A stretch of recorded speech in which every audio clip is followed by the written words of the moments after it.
Marty Smith inside the program at North Carolina all day long. Marty? Back inside the program with the Heels, I'm in the linebacker meeting room with the Brick Squad. I got Shakeel Rashad, I got Jeff Schoettmer, linebackers, and I got defensive coordinator Gene Chizik.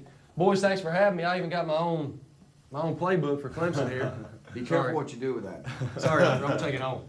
Guys, first, Coach, let's get started with you. Here's the truth. You inherited a defense that needed some help, and now you have made a nasty bunch. How have you done that? Guys like this, to be honest with you, guys that really, they wanted to be good. And it was a little bit of a culture change in terms of how they think, and that was one of the first things we talked about, when we came here was we have to change the way you think. We have to have the mentality that we have to win games with defense around here. We know our offense is great, but we got to win games with defense, and I think all these guys bought into it. We came in, we were preaching physicality from the start. And so that's something that we started off with, and it's carried through. We're trying to be physical every day, and it's not just something that we say, it's something that we do on a daily basis. We're hitting in practice, we're practicing tackling. And so when you do these things in practice, you start to get confidence, and it carries over to the game field too. Yeah, I'd say physicality is huge, that he's stressed, and then also just the mental aspect of the game. As the middle linebacker, I'm supposed to be able to know what the rest of the defense is doing and be able to call out to get everyone in position. That's really been my biggest change this year, is really understanding the whole defense and getting guys in position to make plays. Now, I understand you guys were celebrated last evening for winning the division at the basketball game. And I understand Shaq wore an interesting outfit, Jeff. Tell us about this. So Shaq, he's known for wearing some interesting. You got photos? Attire. I do, actually. We can pull it up right here. So Shaq, I guess, thought Roy Williams wanted him to play. So he dressed up in a full basketball attire.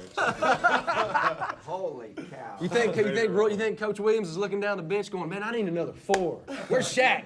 Well, I heard that there was some guy coming back to play last night for his first game, and I was thinking they might have been talking about me. I suited up, I was ready to roll if they needed me. So here's an interesting little tidbit that a lot of you guys may not know. This guy grew up playing ball with all-world golfer Jordan Spieth. How about that?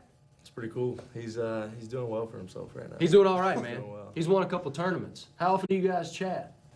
We haven't chatted in probably a couple months, but I actually got to go down to Augusta when he won the Masters. Did you really? So I was there. Have you tried on the jacket? It probably wouldn't fit you. Nah, I don't want to ruin it. I know your dad was your coach. I understand your dad was the guy who might have tried to tell Jordan Spieth, no, you don't want to play golf. Yeah. So 7th grade, actually, we're playing on a travel baseball team. We're about to head out to Arizona for a big tournament, and his parents come up to my dad and they say, you know what, Steve, I think we're going to have Jordan, focus on golf. My dad's like, I think Jordan can play, football, basketball, and baseball in high school.